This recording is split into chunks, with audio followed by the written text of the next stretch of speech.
Good evening all of you, good evening.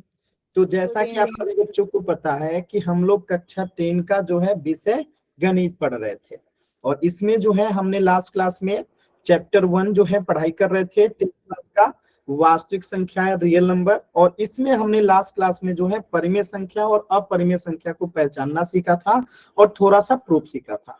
तो एक बार मैं जल्दी से रिवाइज करा देता हूँ।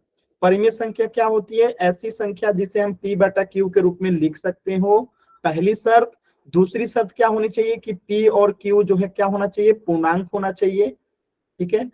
और तीसरी शर्त क्या है कि q इक्वल टू नॉट 0 होना चाहिए। ये तीनों शर्तें अगर फुलफिल होती हैं तभी हम उसे परिमेय संख्या कहेंगे। जैसे कि मान लेते हैं 4 हो गया, -7/4 हो गया, √4 हो गया, ठीक है। ये सब क्या है? परिमेय संख्या है। 0 हो गया, 11/3 हो गया, ये सब क्या है? परिमेय संख्या। क्यों? क्योंकि ये p बटा q के रूप में लिखी भी जा सकती हैं, और p और q यहाँ पे पूर्णांक भी है, और q इक्वल टू नॉट 0 भी है, ठीक है। अब अगर हम बात करें अपरिमेय संख्या का, तो सिंपल सा बात है कि p बटा q के रूप में जो नहीं लिखी जा सकती, ठीक है। और ध्यान रखिएगा यहाँ पे भी q इक्वल टू नॉट 0 होना चाहिए, और साथ में जो है p और q पूर्णांक होना चाहिए, ठीक है। तो ये जो है हमने क्या पढ़ लिया कि अपरिमेय संख्या, जैसे कि √2 हो गया, √3 हो गया, √7 हो गया, √11 हो गया, ये सब क्या है? अपरिमेय संख्या। तो यहां तक हमने चीजों को कर लिया था। इस पे एक छोटा सा जो है प्रीवियस क्वेश्चन आधारित कर लेते हैं जल्दी से, उसके बाद हम लोग नया कंसेप्ट पढ़ेंगे। तो एक जल्दी से छोटा सा क्वेश्चन है, इसे कर दीजिए सॉल्व, इसके बाद हम लोग नेक्स्ट पढ़ेंगे। पिछले क्लास पे आधारित ये क्वेश्चन है। इसमें क्या कह रहा है कि कौन सी एक संख्या जो है परिमेय संख्या नहीं है? कौन सी एक संख्या जो है परिमेय संख्या नहीं है? यानी कि परिमेय संख्या नहीं है का क्या मतलब है कि कौन सी एक संख्या जो है अपरिमेय संख्या है, ठीक है। एकदम ध्यान से कीजिएगा सभी बच्चे, बहुत ही आसान है। वेरी गुड, एकदम सही आंसर आ रहा है सभी बच्चों का, वेरी गुड। सभी बच्चे कोशिश कीजिए एकदम आराम से, कोशिश सभी बच्चों को करना है आंसर करने का। सभी बच्चे आंसर करेंगे, बहुत ही सिंपल क्वेश्चन है और सभी बच्चे एकदम सही आ रहे हैं। माइक ऑन नहीं करना है किसी भी बच्चे को। कोशिश कीजिए सभी बच्चे आंसर करें। Good evening.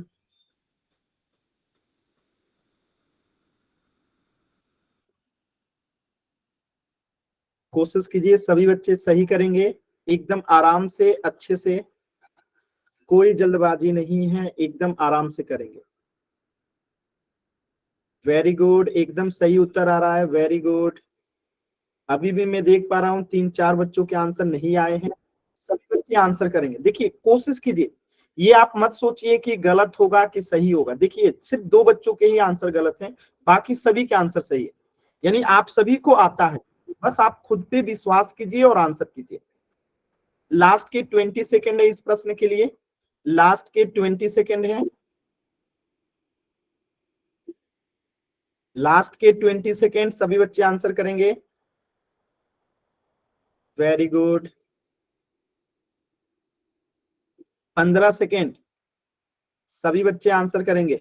देखिए कुछ बच्चे 3-4 मिनट लेट क्लास ज्वाइन कर रहे हैं। आप सभी लोग कृपया करके क्लास समय से जुड़े। 8:30 बजे क्लास रहती है, आपको 2 मिनट पहले जुड़ होता है, ठीक है। लास्ट के 10 सेकेंड, 10, 9, 8, 7, 6, 5, 4, 3, 2, 1। तो बहुत ही अच्छा आंसर आया है, कुछ बच्चों के गलत हैं, ज्यादातर बच्चों के आंसर एकदम सही है। देखिए चेक करते हैं, अगर हम इसे चेक करेंगे तो ये क्या हो जाएगा? सिंपल सी बात है, 11 में 5 जोड़ेंगे तो कितना हो जाएगा? 16 हो जाएगा। और 16 को जब हम अभाज्य गुणनखंड मेथड के द्वारा अगर क्या निकालते हैं, वर्गमूल निकालते हैं, तो इसका वर्गमूल क्या हो जाएगा? 4 × 4 हो जाएगा, ठीक है। यानी कि क्या आ जाएगा? 4 इसका वर्गमूल हो जाएगा। और 4 क्या है? एक तो परिमेय संख्या है, यानी कि ये हमारा उत्तर नहीं होगा। ऐसे ही अगर हम नीचे वाले को भी करेंगे तो ध्यान से देखिएगा, 16 नवा कितना होता है 144, 16 नवा कितना होता है 144, 16 में 9 से गुणा कर दिए तो 144, और 144 को हम पेयर में गुणा करके लिख सकते हैं क्या 12 गुणे 12, यानी कि यहाँ पे 12 क्या हो जाएगा, इसका मान हो जाएगा, वर्गमूल हो जाएगा। तो ये भी तो परिमेय संख्या है, यानी ये भी उत्तर नहीं होगा, क्योंकि ये 12 भी क्या है, एक परिमेय संख्या है। ठीक है, ऐसे ही अगर हम तीसरे को करें तो तीसरा तो क्या निकालना है, घनमूल निकालना है। ये 3 लगा रहता है, इसका मतलब क्या, ये घनमूल का निशानी है, क्यूब रूट निकालना है। तो हम 64 को क्या लिख सकते हैं, 64 को क्या लिख सकते हैं 4 इंटू 4 इंटू 4 लिख सकते हैं। आज जब हम घनमूल निकालते हैं तो इसमें कितने का पेयर लगाते हैं, 3 का पेयर लगाते हैं, तो इसका मान कितना हो जाएगा 4 हो जाएगा, यानी कि ये भी क्या है परिमेय संख्या है, तो ये भी आपका उत्तर नहीं होगा। तो सिंपल सी बात है, जब ये तीनों उत्तर नहीं होगा तो बचा सिर्फ एक ही ऑप्शन बी जो है आपका उत्तर हो जाएगा। लेकिन क्या सिर्फ इसके बच जाने से हम इसको आंसर कहेंगे, नहीं, आप यहाँ पे सीख भी सकते हैं कि जब एक अपरिमेय संख्या में आप √3 को जो है पेयर में गुणा करके नहीं लिख सकते हैं, यानी कि ये एक क्या है अपरिमेय संख्या है। मैंने बताया था कि रूट के अंदर अगर पूर्ण वर्ग संख्या नहीं है, पूर्ण वर्ग संख्या नहीं है, यानी जिसे हम पेयर में गुणा करके नहीं लिख सकते हैं, वो सभी संख्याएं क्या होती हैं, अपरिमेय होती हैं। तो यहाँ पे √3 जो है क्या है, अपरिमेय संख्या है। और एक अपरिमेय संख्या में जब परिमेय संख्या का गुणा करते हैं तो वो क्या बन जाता है, एक अपरिमेय संख्या बन जाता है। तो ये क्या बन जाएगा आपका अपरिमेय संख्या। क्लियर है सभी बच्चों को? तो इसका उत्तर हो जाएगा ऑप्शन बी। किसी बच्चे को कहीं कोई डाउट है? क्लियर है क्या? Good evening. No sir. एक बार जल्दी से वाई टाइप कर दीजिए, अगर किसी बच्चे को डाउट है तो एन टाइप कीजिएगा। क्लियर है ना सभी बच्चों को? चलिए वेरी गुड। तो इस प्रश्न का उत्तर हो जाएगा ऑप्शन। अब देखिए कुछ चीजें मैंने जो आप लोग को पिछली क्लास में पढ़ाया था उसी से रिलेटेड है। जैसे मैं एक क्वेश्चन दे रहा हूं, आपको उसका आंसर बताना है। सिंपल सा क्वेश्चन दे रहा हूं, मैं देखता हूं। जैसे कि मैं कहूं कि आपको परिमेय संख्या पहचानना है, 4 विकल्प दिया गया है, option A, option B, option C, option D. जैसे लिख दूं मैं √4 + 2, 2 + √7, 11 + 4, या फिर ऐसे लिख दूं 3 + 1 मिनट, √3 - 3। एक सेकेंड। और आपको इसमें जो है बताना है कि कौन जो है परिमेय संख्या है, बताइएगा इसमें से कौन जो है परिमेय संख्या है।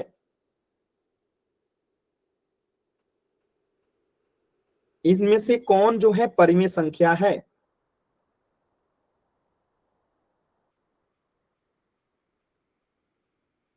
चलिए आप में से कौन बच्चा बताना चाहेगा कि इसका आंसर क्या है, और माइक ऑन करके आप बताना चाहते हैं? कोई बच्चा जो माइक ऑन करके इसका आंसर बताना चाहता है? नाम लिखना है पहले चैट सेक्शन में, पहले नाम लिखिए, अपना आंसर बताना है तो चैट सेक्शन में। जो भी बच्चे आरती बताइए माइक ऑन करके। आरती पहले आप बताइए। कोई सा भी आंसर सही नहीं है, क्योंकि अगर परिमेय संख्या के साथ प्लस या माइनस करेंगे तो वैसा ही रहेगा। मतलब अंडर रूट के साथ प्लस या माइनस करेंगे तो वैसा ही रहेगा। ऐसा क्यों? सर क्योंकि ये अंडर रूट में है और ये परिमेय संख्या है, दो एक परिमेय संख्या है और अंडर रूट 4 है, तो इसके साथ प्लस मल्टीप्लाई या माइनस कुछ भी आपने करेंगे पढ़ा तो एकदम सही है, लेकिन आप बता गलत रही हैं। चलिए मैं बता देता हूँ। चलिए आपने बहुत अच्छा बताया, लेकिन थोड़ा सा आपने समझने में गलती किया। अच्छा पहले आप इतना बता दीजिए, √4 परिमेय संख्या है कि अपरिमेय संख्या?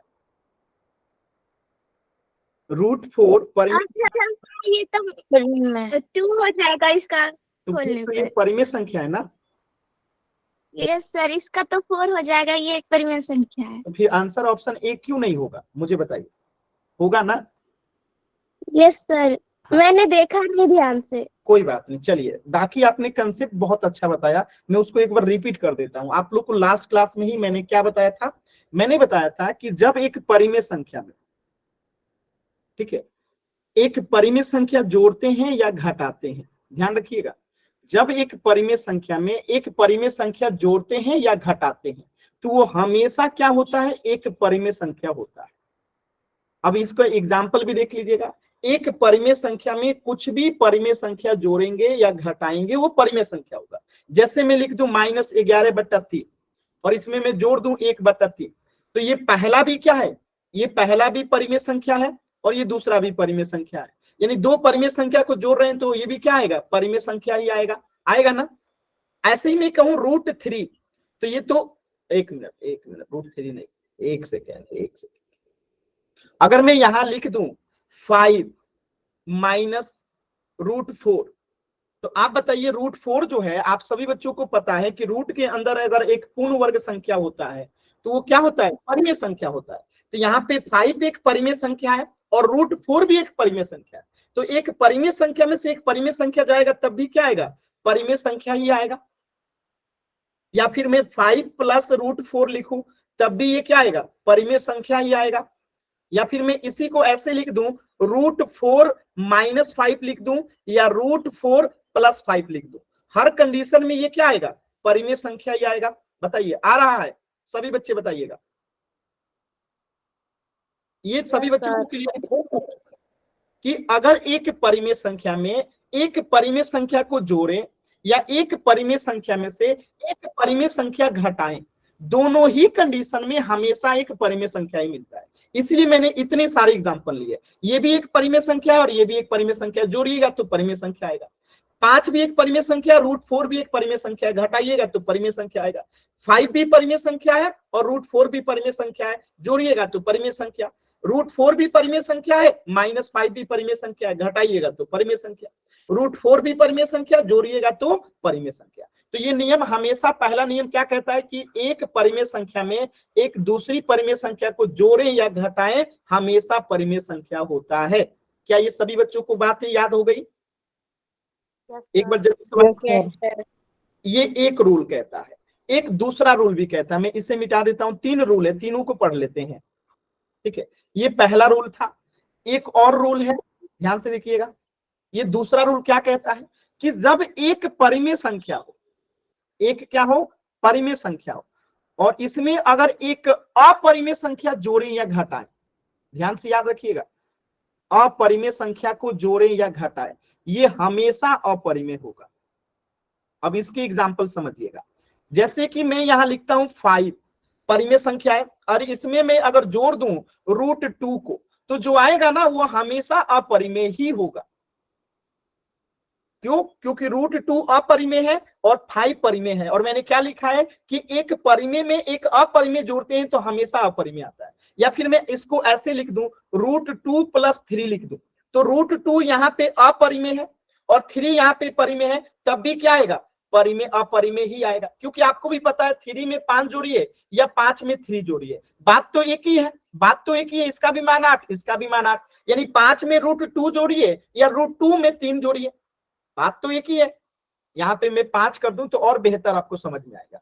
ठीक है, यानी 5 में √2 जोड़िए या √2 में 5 जोड़िए, होगा दोनों ही अपरिमेय संख्या। ठीक है, सही। अगर मैं 5 में से √2 को घटा दूं या √2 में से 5 को घटा दूं, आएगा हमेशा क्या, एक अपरिमेय संख्या है। तो यहां से आपने क्या सीखा कि अगर एक परिमेय संख्या में से एक अपरिमेय संख्या को जोड़ते हैं या घटाते हैं तो हमेशा क्या आता है, एक परिमेय अपरिमेय संख्या ही आता है। ये बात कितने बच्चों को समझ में आ गया? अगर एक परिमेय संख्या में अपरिमेय को जोड़ेंगे तब भी अपरिमेय, एक परिमेय में से एक अपरिमेय घटाएंगे तब भी अपरिमेय। ठीक है, याद रखने का तरीका क्या है कि दोनों परिमेय जोड़ेंगे चाहे घटाएंगे परिमेय ही आएगा। दोनों संख्या परिमेय, अगर घटाएंगे और जोड़ेंगे तो परिमेय ही आएगा। लेकिन अगर एक परिमेय और एक अपरिमेय, घटाएंगे तब भी अपरिमेय आएगा, जोड़ेंगे तब भी अपरिमेय आएगा। याद रखने का सिंपल तरीका। और एक तीसरा कंडीशन भी बनता है। तीसरा कंडीशन क्या बनता है, अब अगर ऐसा हो, क्या हो कि दोनों अपरिमेय हो जाए, दोनों अपरिमेय हो जाए, यानी एक अपरिमेय के साथ एक अपरिमेय संख्या जोड़ा जाए या घटाया जाए, तो हमेशा याद रखिएगा कि हम इसे बता नहीं सकते हैं, कि जरूरी नहीं है कि हमेशा परिमेय ही आएगा और हमेशा जो है परिमेय आएगा कि अपरिमेय आएगा। यानी यहाँ पे कुछ भी आ सकता है, परिमेय भी आ सकता है, अपरिमेय भी आ सकता है। तो हमेशा क्या याद रखना है कि जो अपरिमेय संख्या को जोड़ते हैं या घटाते हैं तो हम डायरेक्टली नहीं बता सकते हैं कि वो परिमेय होगा कि अपरिमेय होगा, लेकिन इन दो कंडीशंस में जब भी आपको मौका मिलेगा, क्वेश्चन आएगा कि बताइए ये परिमेय संख्या है कि अपरिमेय संख्या है, तो आप क्या चेक करेंगे कि क्या ये परिमेय और अपरिमेय का जोड़ घटाव है। ठीक है, क्या ये परिमेय और परिमेय का जोड़ घटाव है? तो अगर परिमेय और परिमेय का जोड़ घटाव होगा तो वो परिमेय होगा, अगर परिमेय और अपरिमेय का या अपरिमेय और परिमेय का जोड़ घटाव होगा तो वो हमेशा अपरिमेय होगा। क्या इतनी बातें सभी बच्चों को समझ में आ गया? मैं एक क्वेश्चन देके पूछ लूं आपसे, एग्जाम्पल, एक छोटा सा एग्जाम्पल दूं, एकदम एक छोटा सा एग्जाम्पल से मैं पूछता हूं। देखिएगा, ये रहा क्वेश्चन, 5 - √3, ऑप्शन है ए और बी। यहां लिखा गया है परिमेय और यहां लिखा गया है अपरिमेय। आंसर क्या होगा आपका? 5 - √3 आंसर क्या होगा? सभी बच्चे बताएंगे। आंसर बी होगा। क्यों बी होगा? क्योंकि अभी अभी आपने पढ़ा था कि एक परिमेय में अगर हम एक अपरिमेय को घटाएं या जोड़ें, हमेशा क्या आता है? एक अपरिमेय ही आता है। इसलिए यहां पे आंसर क्या हो जाएगा? Option B. अब सोचिए, इसी प्रश्न में मैं थोड़ा सा परिवर्तन कर दूं, अगर मैं यहां पे इसको जोड़ दूं, बताइए आंसर पे कोई फर्क पड़ेगा? अगर फर्क पड़ेगा तो आंसर बताइए क्या होगा, अगर नहीं पड़ेगा तो फिर से आंसर बताइए क्या होगा। अगर 5 + √3 हो तो कोई अंतर पड़ेगा? कोई अंतर नहीं पड़ेगा। क्यों? क्योंकि तब भी जोड़िए या घटाइए आएगा हमेशा अपरिमेय संख्या। अगर मैं इसी को ऐसे बदल के लिख दूं, अब मैं इसको लिख दूं √3 + 5, क्या अभी फर्क पड़ेगा कोई आंसर पे? कोई फर्क पड़ेगा? नहीं पड़ेगा ना। तो ये चीजें आप लोग सीख गए हैं एकदम अच्छे तरीके से कि अगर एक परिमेय संख्या को अपरिमेय के साथ जोड़ा जाए या एक अपरिमेय संख्या को परिमेय के साथ जोड़ा जाए, वो अपरिमेय ही होता है। और एक परिमेय संख्या को घटाया जाए अपरिमेय में से या एक अपरिमेय में से परिमेय संख्या घटाया जाए, हमेशा कंडीशन अपरिमेय का ही होगा।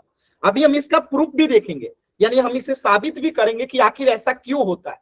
लेकिन अगर क्वेश्चन 1 नंबर का आ जाए, यानी ऑब्जेक्टिव क्वेश्चन आ जाए, तो हम वहां प्रूफ करने तो जाएंगे नहीं, हमें डायरेक्टली आंसर बताना रहेगा। बात समझ में आया? इसको प्रूफ भी करेंगे कि ये √3 + 5 जो है आखिर अपरिमेय कैसे है, अभी हम इसके प्रूफ करेंगे। लेकिन उससे पहले आपको यह समझना है कि अगर एग्जाम में डायरेक्टली क्वेश्चन पूछते हैं कि ये परिमेय है कि अपरिमेय है कि कुछ और है, तो आपको बताने आना चाहिए। क्लियर है? तो आपके एग्जाम में दोनों टाइप के क्वेश्चन पूछेंगे, एक तो ऑब्जेक्टिव क्वेश्चन पूछेगा 1 नंबर में, तो 1 नंबर वाले में इस मेथड का अप्लाई करेंगे और डायरेक्टली आंसर बता देंगे। ठीक है? अगर आपसे एग्जाम में क्वेश्चन में ये आ जाए कि √3 + 5 को प्रूव कीजिए, तो आप उसको प्रूव करना भी सीखेंगे। पहले इस पे आधारित क्वेश्चन कर लें जल्दी से, बताइएगा सभी बच्चे। क्लियर है ना? तो एक क्वेश्चन और कर लेते हैं, इसमें एकदम ध्यान से देखिएगा, एक छोटा सा क्वेश्चन कर लेते हैं। आपको बताना है कि 5 - √4, ऑप्शन ए ऑप्शन बी, ये परिमेय संख्या है या अपरिमेय संख्या है? आंसर बताइएगा चार्ट सेक्शन में सभी बच्चे। एकदम आराम से कोशिश कीजिए, जल्दबाजी नहीं करना है। आप लोग कर सकते हैं और आप लोग को आता भी है, तो जल्दबाजी एकदम नहीं करना है और आप कर सकते हैं। ठीक है, एकदम आराम से कोशिश कीजिए, कोई जल्दबाजी नहीं करेंगे। आप सभी बच्चों को आता है, ठीक है, आप सभी बच्चों को आता है। Very good answer. क्यों परिमेय होगा? क्योंकि अभी अभी आपने पढ़ा था कि एक परिमेय संख्या में हम एक परिमेय संख्या जोड़े या घटाएं, हमेशा परिमेय ही आता है। और यहाँ पे रूट के अंदर एक पूर्ण वर्ग संख्या है, यानी कि 4, तो ये एक परिमेय संख्या है। और एक परिमेय संख्या में से एक परिमेय संख्या घटाएंगे या जोड़ेंगे, वो हमेशा परिमेय संख्या ही होगा। तो ये 1 नंबर में क्वेश्चन ऐसे आएगा तो आप कर लेंगे। चलिए थोड़ा पोल क्वेश्चन में क्वेश्चन कर दीजिए जल्दी से।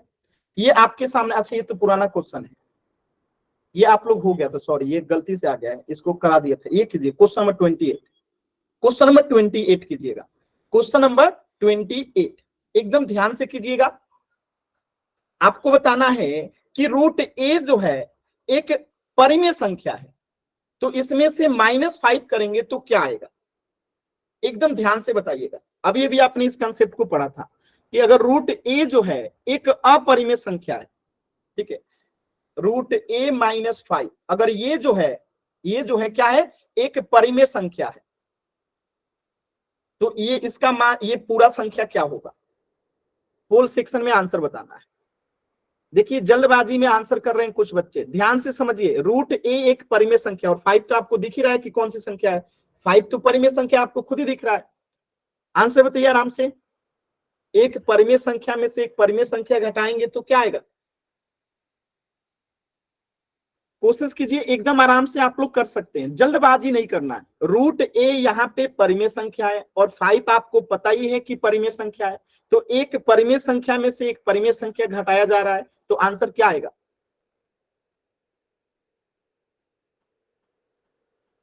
कोशिश कीजिए सभी बच्चे, कोशिश कीजिए।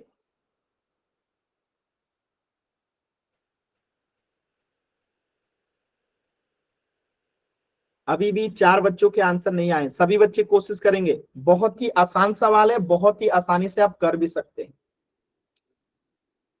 ठीक है। रूट ए जो है क्या है, यहाँ पे एक परिमेय संख्या है, बता रखा है कि रूट ए जो है जो भी है परिमेय संख्या है। अब रूट ए रूट 4 भी हो सकता है, रूट 16 भी हो सकता है, रूट 25 भी हो सकता है, कुछ भी हो सकता है, बस इतना समझिए कि रूट ए जो है एक परिमेय संख्या है। और 3 बच्चों के आंसर नहीं आए हैं, लास्ट के 10 सेकेंड। मैंने कर दिया। Very good, very good. बाकी बच्चे करेंगे, 3 बच्चों के आंसर नहीं आए हैं, लास्ट के 10 सेकेंड, बहुत ही आसान है और ज्यादातर बच्चों के उत्तर एकदम सही है। 10, 9, 8, 7, 6। सर मेरा पोल सेक्शन में आंसर गलत चला गया। तो इसलिए तो कहते हैं ना, जल्दबाजी नहीं करना है, आगे से ध्यान रखिएगा, जल्दबाजी नहीं करना है। 4, ओके सर, ओके सर। 3, 2, 1।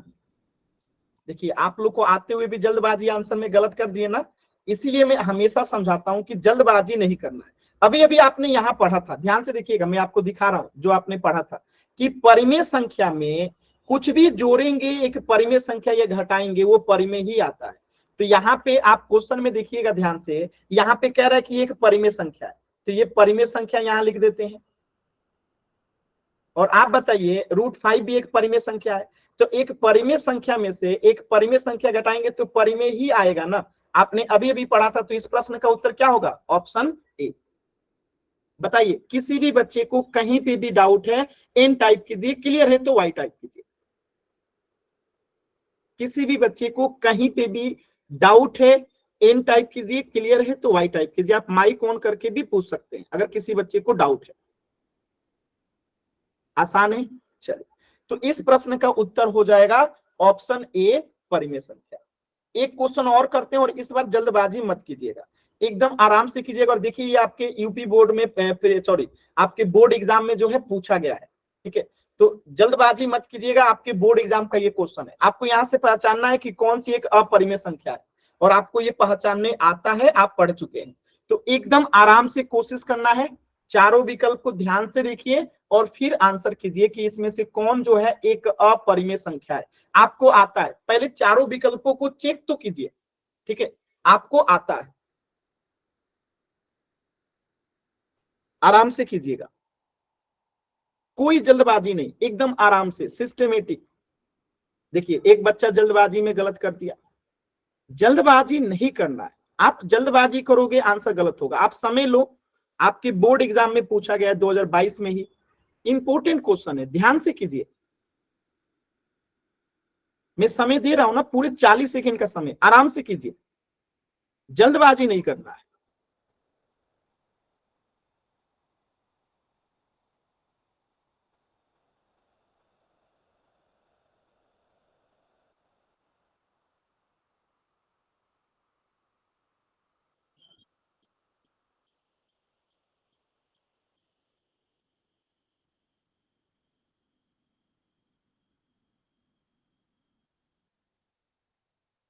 आराम से कीजिए सभी बच्चे। देखिए आपके बोर्ड के एग्जाम में ऐसे क्वेश्चंस आते हैं और आप लोग जल्दबाजी में देखिए अभी गलत कर रहे हैं, एग्जाम में भी गलत करेंगे। मैं देख पा रहा हूं 3 बच्चों के आंसर गलत हो चुके हैं जल्दबाजी में, केवल इतने आसान सवाल को जो अभी अभी आपने पढ़ा था, इतने आसान सवाल को भी 3 बच्चों ने गलत कर चुके हैं और अभी भी 3 बच्चों के आंसर नहीं आए हैं। लास्ट के 10 सेकेंड, लास्ट के 10 सेकेंड है, सभी बच्चे आंसर करेंगे। वेरी गुड, 2 बच्चों का और आंसर नहीं आया है, वेरी गुड। 10 9 8 7 6 5 4 3 2 1। चल देखिएगा, बहुत सिंपल सा क्वेश्चन था, बहुत ही सिंपल सा क्वेश्चन था और अभी अभी आपने पढ़ा था। क्या पढ़ा था कि एक अपरिमेय संख्या में, एक अपरिमेय संख्या में एक परिमेय संख्या को जोड़े या घटाएं, वो हमेशा अपरिमेय ही आता है। या फिर आप इसको ऐसे भी लिख सकते हैं कि एक परिमेय संख्या में एक अपरिमेय संख्या जोड़े या घटाएं, ये हमेशा अपरिमेय ही आता है। दोनों बात एक ही लिखा गया है, दोनों में कोई अंतर नहीं है। यहाँ पे पहले अपरिमेय लिखा हूं, यहाँ परिमेय बाद में, यहाँ पे परिमेय पहले अपरिमेय बाद में। ये चीज आपने अभी अभी पढ़ा था। और यहाँ पे देखिए 2 क्या है, एक परिमेय संख्या है, आप पढ़ चुके हो, और √3 क्या है, एक अपरिमेय संख्या, वो आप पढ़ चुके हो। तो एक परिमेय को एक अपरिमेय के साथ जोड़ा जाएगा तो आंसर क्या आएगा, एक अपरिमेय आएगा। और आपको यहाँ पे अपरिमेय ही पहचानना था, तो आंसर तो आपको मिल गया। बाकी आंसर क्यों नहीं होगा, ध्यान से देखिएगा। यहाँ पे 2 है, लिख दिए। √4 क्या है, √4 का मान कितना होता है, 2 होता है। √4 क्यों, क्योंकि 4 जो है एक परफेक्ट स्क्वायर है, यानी कि हम इसे क्या लिख सकते हैं, 2 गुने 2 लिख सकते हैं। यानी कि 2 में से 2 गुने 2 में से एक 2 बाहर आएगा, इसका मान कितना हो जाएगा, 4। तो ये तो परिमेय संख्या हो जाएगा, तो ये आंसर नहीं होगा। और √9 का मतलब क्या है, 3 गुने 3, यानी कि इसमें से 3 एक बाहर आ जाएगा, तो 3 क्या हो गया, परिमेय संख्या हो गया। ऐसे ही √4 का मान क्या होता है, 2, 2 + 2 बराबर कितना हो जाएगा, 4। तो ये तीनों आंसर क्यों नहीं होगा ये भी आपको पता है, और ये सी आंसर क्यों होगा ये भी आपको पता है। बताइए सभी बच्चे, किसी भी बच्चे को कहीं पे भी डाउट है एन टाइप कीजिए, क्लियर है तो वाई टाइप कीजिए। तो मैं इस कंसेप्ट को एक बार लिख देता हूं, सभी बच्चे स्क्रीनशॉट ले लेंगे, ठीक है। इस रूल को मैं लिख देता हूं, ये आपके एग्जाम में बार बार आता है। तो इस प्रश्न का उत्तर हो जाएगा ऑप्शन सी, और इस रूल को लिख देता हूं। रूल याद रखिएगा, पहला रूल कि एक परिमेय संख्या में एक परिमेय संख्या जोड़े या घटाएं, ठीक है, हमेशा क्या आएगा, एक परिमेय संख्या ही आएगा। जैसे कि 11 में से हम 5 जोड़ दें तो ये क्या आएगा, परिमेय संख्या ही आएगा। या 11 में से हम 2 घटा दें तब भी क्या आएगा, एक परिमेय संख्या आएगा। या √4 में से हम 2 जोड़ दें तब भी क्या आएगा, एक परिमेय संख्या ही आएगा। या 2 में से हम √4 को घटा दें तब भी क्या आएगा, एक परिमेय संख्या ही आएगा। क्योंकि ये सब जो दिख रहा है, ये जितना लिखा गया है, ये सब क्या है, ये सब परिमेय संख्या, ये सब परिमेय संख्या है। ये भी परिमेय संख्या है, ये भी परिमेय संख्या है। यानी आप देख सकते हैं कि 2 परिमेय संख्या को जब हम जोड़ रहे हैं या घटा रहे हैं, हमेशा परिमेय संख्या है। तो ये पहला रूल था। और दूसरा रूल क्या था, दूसरा रूल भी और भी आसान था। क्या, कि अगर एक अपरिमेय संख्या हो, एक अपरिमेय संख्या हो और इसमें एक परिमेय संख्या को जोड़ें या घटाएं, तो वो हमेशा अपरिमेय ही होता है। क्या होता है, अपरिमेय ही होता है। जैसे √2 में हम एक परिमेय संख्या 2 जोड़ दें तब भी ये अपरिमेय है। या 2 में से हम √2 को घटा दें तब भी ये अपरिमेय संख्या है। या √5 में से हम 3 को घटा दें तब भी अपरिमेय संख्या है। या 3 में हम √5 को जोड़ दें तब भी ये अपरिमेय संख्या है। या 11 में से हम √3 को जोड़ दें तब भी अपरिमेय संख्या है। या √3 में से 12 घटा दें तब भी ये अपरिमेय संख्या है।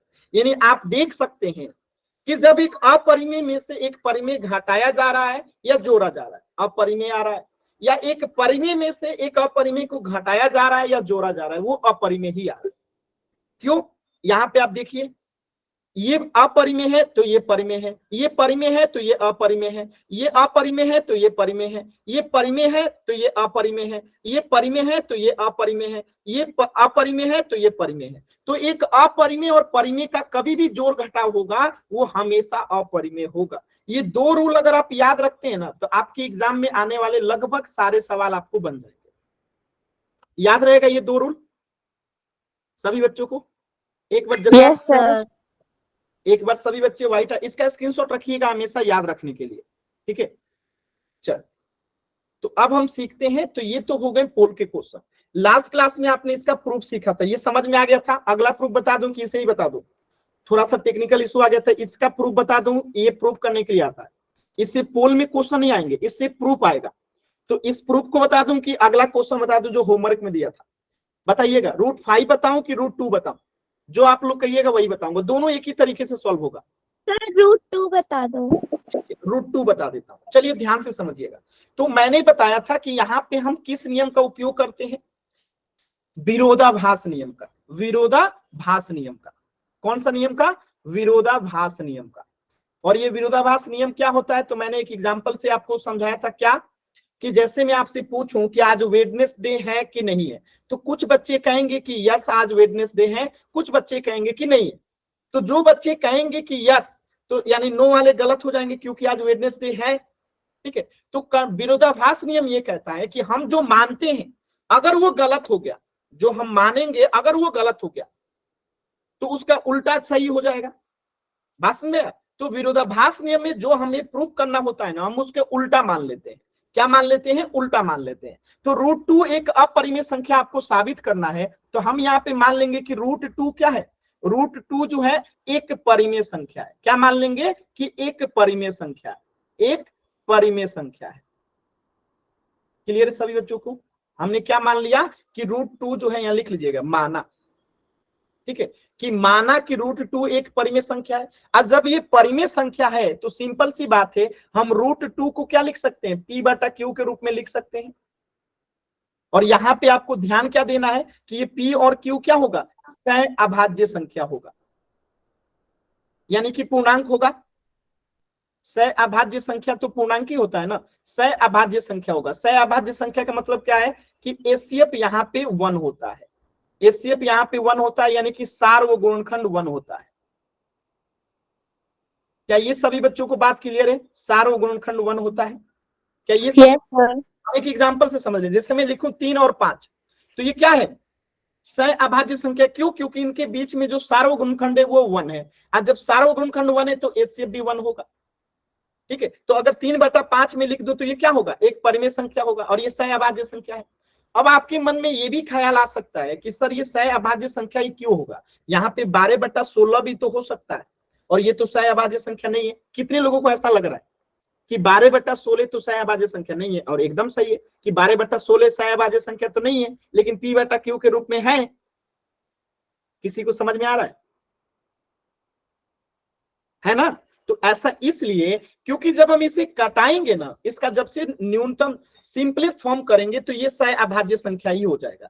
तो 4/3 12 और 4 चौका 16, और जो आया 3/4 ये क्या हो गया? ये सहअभाज्य संख्या ही होगा। अभी समझ में आया? यानी कि P/Q हमेशा सहअभाज्य संख्या ही होगा। क्लियर है सभी बच्चों को?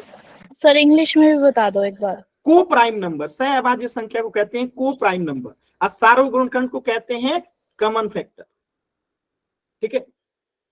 अभी क्लियर है? HCF को कहते हैं हाईएस्ट कॉमन फैक्टर, और परिमेय संख्या को कहते हैं रैशनल नंबर, और अपरिमेय संख्या को कहते हैं इरेशनल नंबर। इतने ही टर्म है जो कि इंग्लिश में जरूरत है। अभी क्लियर है? चल, वेरी गुड। तो यहाँ पे हमने प्रूव करने के लिए आपको समझ में आ गया कि यहाँ पे जो P/Q होगा वो सार्वगुणनखंड होगा। अब एक बात बताइएगा, मैं आपसे बस पूछ रहा हूं कि हमें √2 को परिमेय संख्या साबित करना है। अगर हम ये साबित कर दें कि √2 परिमेय संख्या है ही नहीं, तो ऑटोमेटिकली साबित हो जाएगा कि √2 अपरिमेय संख्या है। मेरी बात समझ में आ रहा है? अगर हमें √2 को अपरिमेय संख्या साबित करना है तो हमें मान लिया है कि √2 एक परिमेय संख्या है। अगर हम इसे √2 को परिमेय संख्या साबित नहीं कर पाए तो सिंपल सी बात है वो अपरिमेय संख्या होगा। मानते हैं इस बात को? सभी लोग बताइए यस और नो करके, होगा ना। तो अब हम करने वाले क्या हैं, क्योंकि हमें पता चल चुका है कि पी बटा क्यू में सार्वगुणनखंड केवल 1 होने वाला है। अब हम किसी तरीके से ये अगर साबित कर दें कि पी बटा क्यू में सार्वगुणनखंड 1 के अलावा कुछ और है, तो ये साबित हो जाएगा कि √2 जो है वो परिमेय संख्या नहीं है। तो इसके लिए हम क्या करेंगे, तो सबसे पहले हम दोनों तरफ वर्ग करेंगे। वर्ग करने पे क्या करेंगे, दोनों तरफ वर्ग करने पे, वर्ग करने पे तो √2 का वर्ग करेंगे तो √2 का स्क्वायर हो जाएगा बराबर पी बटा क्यू का भी स्क्वायर करेंगे तो इधर में स्क्वायर लग जाएगा। स्क्वायर करेंगे √2 का तो √2 का मान कितना होता है, पावर इसका 1/2 होता है, आपने पढ़ रखा है। अब पावर के ऊपर पावर यहाँ पे 2 हो जाएगा और ये p का पावर 2 है तो p स्क्वायर हो जाएगा और q स्क्वायर हो जाएगा यहाँ पे। ये बातें सभी बच्चों को क्लियर है, बताइएगा। √2 का, ठीक है। अब आगे बढ़ते हैं, थोड़ा सा और समझते चलिएगा, जहां पे नहीं समझ में आएगा प्लीज बोलिएगा, क्योंकि ये थोड़ा लंबा सवाल है, समय लगता है। अब देखिए, जब पावर पे ऊपर पावर रहता है तो पावर को गुणा कर देते हैं, तो यहाँ पे 2 का पावर 1/2 है तो ये गुणा हो जाएगा 2 से, और 2 से 2 यहाँ पे क्या हो जाएगा, कैंसिल आउट हो जाएगा। तो बचेगा क्या, 2 बराबर p स्क्वायर बटा q स्क्वायर। यहां तक किसी बच्चे को डाउट है? No sir. कोई डाउट नहीं है। अब अगर मैं यहां से आपसे पूछूं, बस सिंपल सा एकदम सोच समझ के आंसर कीजिएगा कि क्यू स्क्वायर बराबर क्या होगा, बताइए। अगर 2 बराबर लिखा गया है पी स्क्वायर बटा क्यू स्क्वायर, तो मैं अगर आपसे पूछूं कि क्यू स्क्वायर बराबर क्या होगा, तो बताइए आंसर क्या आएगा, p स्क्वायर अपॉन 2। क्या आएगा, p स्क्वायर अपॉन में 2। वेरी गुड, एकदम सही आंसर है। तो यहाँ पे अगर हम क्यू स्क्वायर निकालेंगे, कुछ बच्चों को नहीं समझ में आएगा तो मैं करके दिखा देता हूँ। देखिए, इसके बट्टे में कुछ नहीं है तो क्या है, 1 है। अब इसको तिरछा तिरछी गुणा कीजिए, तो 2 में क्यू स्क्वायर से गुणा होगा तो 2 स्क्वायर हो जाएगा बराबर, अब 1 में पी स्क्वायर से गुणा होगा तो यहाँ पे पी स्क्वायर। और जब यहाँ से हम क्यू स्क्वायर निकालेंगे तो ये 2 जो यहाँ पे है वो भग्गा लग जाएगा, इधर में जो गुणा में है इधर भग्गा लग जाएगा, तो पी स्क्वायर बट्टा क्या हो जाएगा, 2 हो जाएगा। बातें समझ में आ रही है यहाँ पे, ये बातें सभी को समझ में आया। तो हम यहाँ ठीक से नहीं आ रही। क्या नहीं आ रही है, क्या नहीं आ रही है,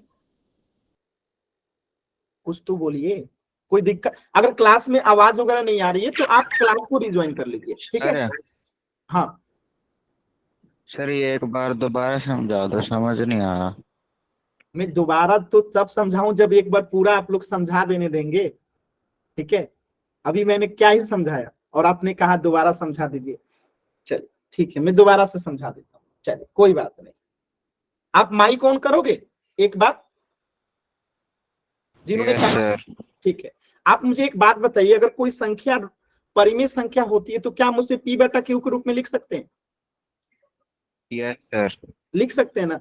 तो मैंने कहा कि जैसे ऐसे क्वेश्चन जब भी एग्जाम में आता है, √2 हो गया, √3 हो गया, √5 हो गया, √7 हो गया, जब भी ऐसे क्वेश्चंस आते हैं कि ये अपरिमेय संख्या है साबित कीजिए, तो जो हमें साबित करना होता है ना उसके उल्टा मान लेते हैं। तो जैसे हमें √2 को अपरिमेय संख्या साबित करना है तो हमने इसके उल्टा इसको परिमेय संख्या मान लिया। और जब √2 परिमेय संख्या है यानी इसे हम पी बटा क्यू के रूप में लिख सकते हैं, यही चीज मैंने यहाँ पे लिखा है। यहां तक क्लियर है सभी बच्चों को, आपको क्लियर है? Yes sir. तो मैंने कहा कि ये जो p और q होगा, p बटा q, ये हमेशा सह अभाज्य संख्या होगा। सह अभाज्य संख्या का क्या मतलब होता है मुझे बताइए, कैसे पहचानते हैं एक बार आप, कि कोई संख्या सह अभाज्य संख्या, हम उसको कैसे पहचानते हैं, बताइए माइक ऑन करके।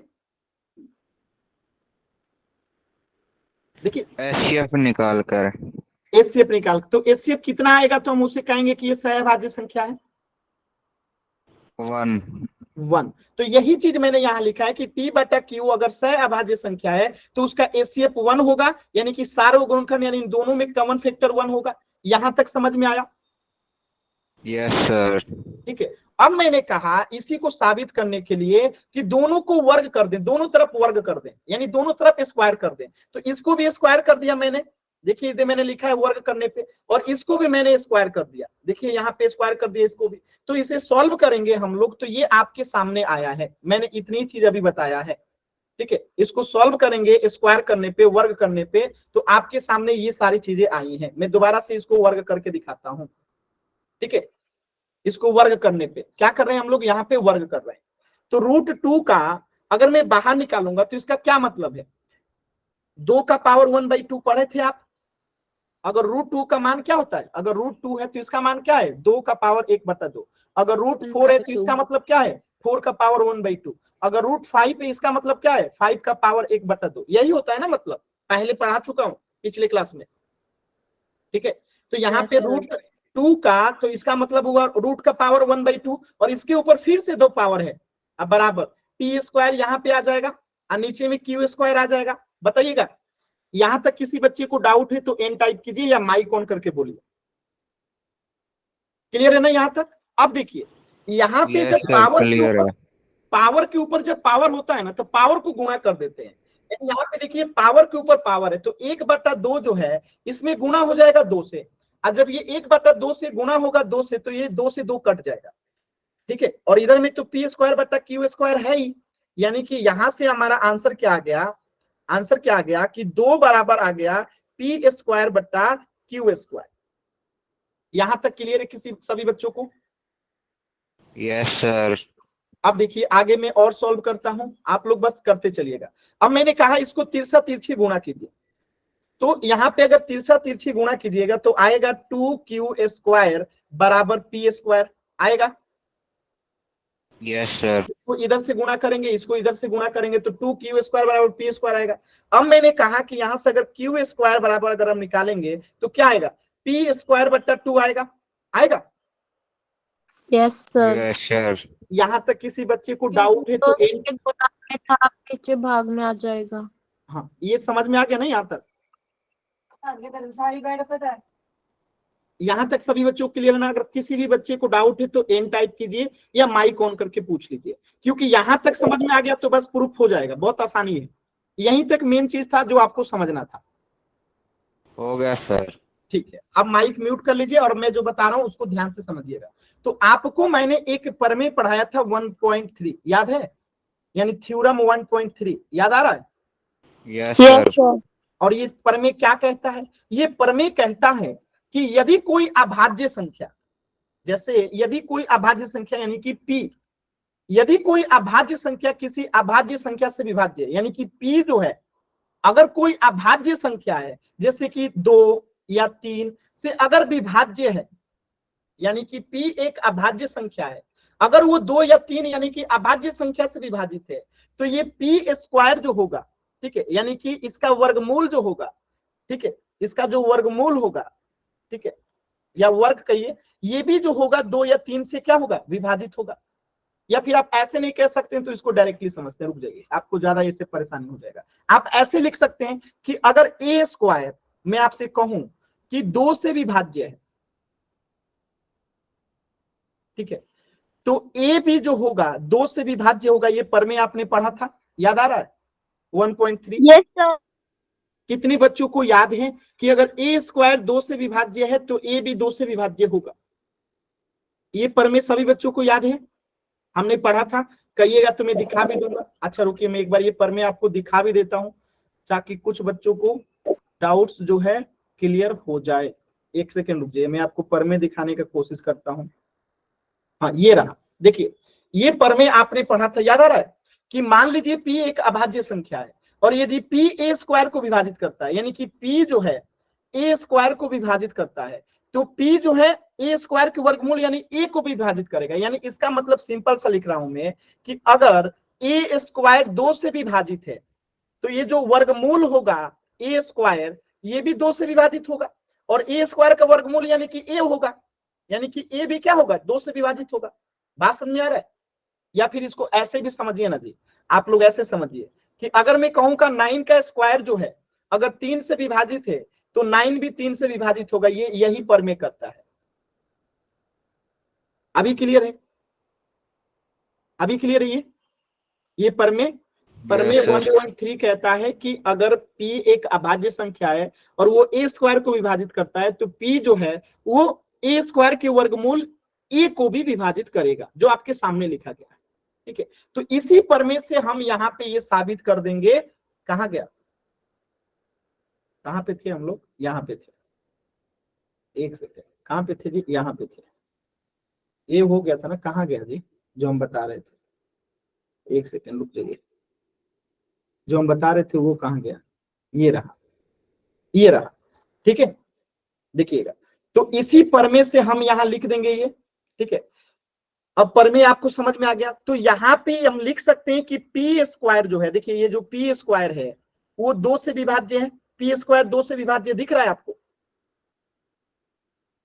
नीचे 2 है दिख रहा है ना, विभाज्य है। आज जब पी स्क्वायर 2 से विभाज्य है तो पी भी क्या होगा, 2 से विभाज्य होगा, दिख रहा है परमे 1.3 से, आपने पढ़ रखा है।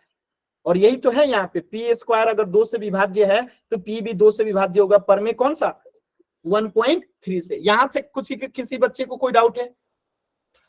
No sir. ठीक है, तो यहां से आपने ये साबित कर दिया कि पी स्क्वायर जो है 2 से विभाज्य है, यानी कि 2 के गुणज में जो भी होगा वो क्या होगा, पी से जो है विभाज्य होगा। तो इसको हम ऐसे लिख देते हैं, 1 सेकंड रुकिएगा, तो हम क्या इसको ऐसे लिख सकते हैं, बताइएगा, एकदम ध्यान से बताइएगा कि P बराबर हम 2m लिख सकते हैं, यानी कि 2 के गुणज में जो भी आएगा वो P से पूर्णतः विभाजित होगा। जैसे मैं लिख दूं यहाँ पे 2 गुने गुणज होगा 1, या 2 गुने 2, या 2 गुने 3, या 2 गुने 4, ये सब जो होगा P से क्या होगा, विभाजित होगा। तो इसीलिए मैंने m यहाँ पे मल्टीपल लिख दिया, यानी 2 का गुणज लिख दिया, यानी 2 का गुणज लिख दिया, यानी कि P जो होगा वो 2 के गुणज से क्या होगा, विभाजित होगा। बातें समझ में आया, यानी P जो होगा 2 के गुणज से विभाजित होगा, तो ये मैंने 2m लिख दिया। बात समझ में आया, क्लियर है कि P जो होगा क्या होगा, 2 के गुणज से विभाजित होगा। इतनी बातें कितने बच्चों को समझ में आया, कितने बच्चों को नहीं आया? अगर ये आ गया तब तो कुछ है ही नहीं, आसानी से समझ में आ जाएगा। इतनी बात सर आ गया है ना? ये आप लोग को स्क्रीन इतना दिखाई दे रहा, मैं इधर लिख दूं? Yes sir. ये रीडेबल है, आप लोग पढ़ पा रहे हैं इसको? Yes sir. चलिए मैं इसको जूम करके ही रहने देता हूँ, नहीं तो कुछ लोगों को नहीं पढ़ पाएंगे तो आंख खराब हो जाएगा। चलिए, तो यहां तक हो गया ना, तो मैं कह रहा हूं कि इसको आप समीकरण 1 मान लीजिए, इसको आपने समीकरण 1 मान लिया, और मैं कह रहा हूं कि P बराबर 2m को, ठीक है, P बराबर 2m को जो है आप समीकरण 1 में मान रख दीजिए, समीकरण 1 में इसका मान रख दीजिए, 1 में रखने पे, तो जब P बराबर 2m को आप समीकरण 1 में मान रखेंगे तो बताइए क्या हो जाएगा। तो इधर तो क्यू स्क्वायर है, क्यू स्क्वायर ही रहेगा, आज जहां पे P स्क्वायर है वहां पे अब 2m स्क्वायर आ जाएगा, यानी 2m का द होल स्क्वायर हो जाएगा। अब बट्टे में तो 2 है तो 2 ही रहेगा, यानी जहां पे P था वहां पे 2m आ जाएगा। अब इसको अगर हम सॉल्व करते हैं थोड़ा सा एकदम सिंपली, देखिएगा इसको जब हम सर यहाँ पर m की जगह कोई और भी लेटर ले सकते हैं? कुछ भी ले सकते हैं, के पी, ये एम क्या है, एक मतलब कि ऐसी गुणज दर्शाने के लिए मैंने एम लिया, मल्टीपल बताने के लिए, 2 के गुणज में कुछ भी, 2 के गुणज में कुछ भी, ठीक है, ए बी सी डी जो आपकी इच्छा है आप लिख सकते हैं। एम मैंने इसलिए ताकि मैं बता सकूं कि 2 के गुणज में जो भी संख्या होगा वो पी को विभाजित करेगा, यानी पी से विभाजित होगा, ठीक है, क्लियर है ना?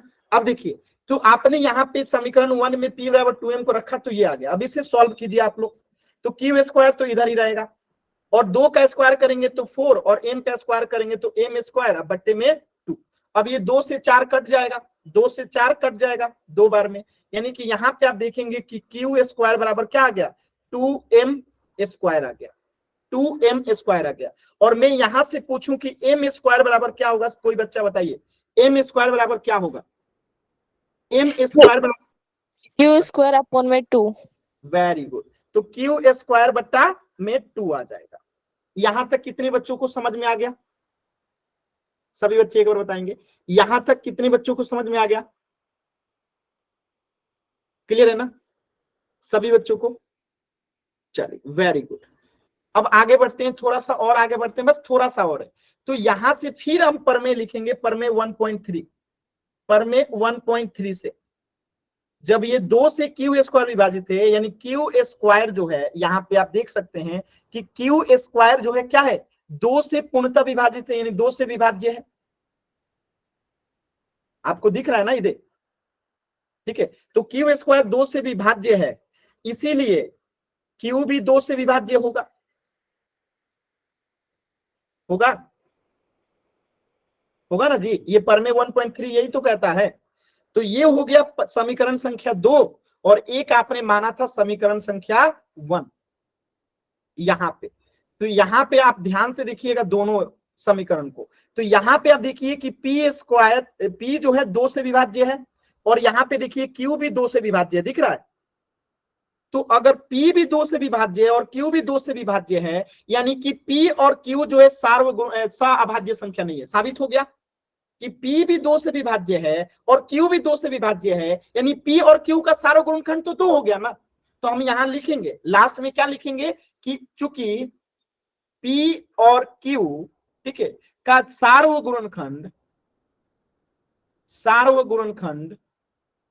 क्या आ गया, 2 आ गया। यहां पे दिख रहा है P भी 2 से विभाज्य है और Q भी 2 से विभाज्य है, यानी P और Q दोनों 2 से विभाज्य हैं, ठीक है। तो सार्वगुणनखंड 2 है, यानी कि P और Q सह-अभाज्य संख्या नहीं है, सह-अभाज्य संख्या नहीं है, क्योंकि सह-अभाज्य संख्या में सार्वगुणनखंड कितना होता है, 1 होता है। सह-अभाज्य संख्या नहीं है, इसीलिए लास्ट में हम लिख देंगे हम लोग लास्ट में कि इसीलिए जो हमने माना था,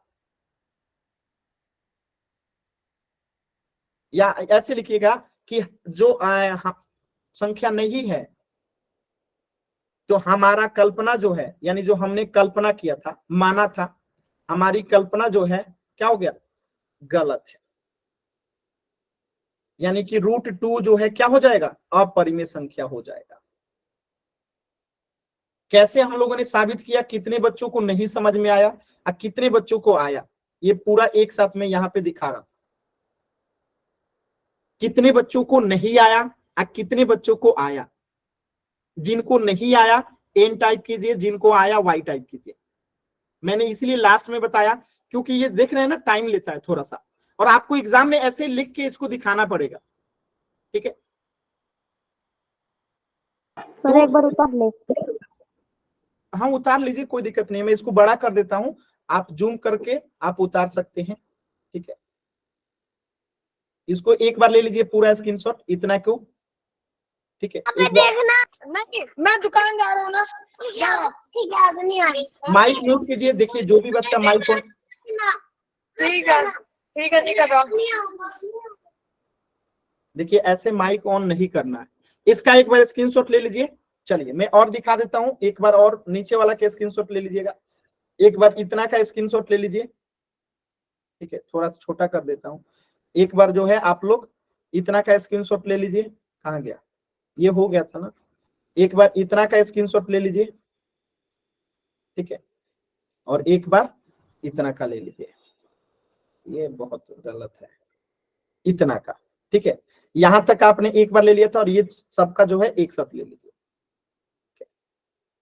तो उम्मीद करता हूं कि आप लोग को समझ में आ गया होगा, लेकिन एक मैं काम करूंगा, आप लोग को ग्रुप में जो है ना इसका सॉल्यूशन भी भेज दूंगा। आपके एग्जाम में ऐसे ही आएगा तो इसको लिख लिख के बनाना रहेगा, ठीक है। तो आपके ग्रुप में इसका सॉल्यूशन भी मैं भिजवा दूंगा ताकि आपको दिक्कत ना हो। अच्छा, होमवर्क कितने लोगों ने करके आए हैं, यानी मैं इसके आगे का आपको बताया था कि करके लेके आना है होमवर्क। तो √2 तो आप लोगों को कल भी बता दिया था, आज भी बता दिया, और √5 मैंने कहा था कि घर से करके लेके आएंगे, जो लोग कल समझ लिए थे। तो आप लोग √5 कर लिए हैं, कितने लोग करके आए हैं √5? एक बार कैमरा ऑन करके कॉपी दिखाइए, कितने लोग √5 को करके आए हैं, एक अपरिमेय संख्या। कैमरा ऑन करके कॉपी दिखाइए एक बार जल्दी से। वेरी गुड, जल्दी से सर दिखाइए। √2 करा है, 5 नहीं हुआ था। लेकिन मैंने बताया था ना होमवर्क में करके लेके आना है। सर वो करा तो था लेकिन वो गलत आ रहा था उसका आंसर। अच्छा ठीक है, तो अभी आप लोग कर लेंगे, इसको होमवर्क दे दूं मैं? Yes sir. तो इसको करके लेके आना है एकदम सेम उसी तरीके से, ठीक है। और आज पोल में इतना ही क्वेश्चन था, और ये अगर आप √5 कर लेते हैं तो ये चैप्टर आपका समाप्त हो जाएगा, ठीक है। अगर √5 आप कर लेते हैं तो ये चैप्टर समाप्त हो जाएगा। अगले क्लास में इसको साबित करा के एक नया टॉपिक स्टार्ट करेंगे, यानी इसकी प्रीवियस ईयर क्वेश्चन करेंगे, ठीक है। Okay sir. अगर आज की क्लास में कुछ भी डाउट है तो अभी आप लोग पूछ लीजिए, कोई भी डाउट है पूछ लीजिए, इससे आगे नेक्स्ट क्लास में पढ़ेंगे। तो कुछ भी डाउट है अभी आप लोग पूछ लीजिए।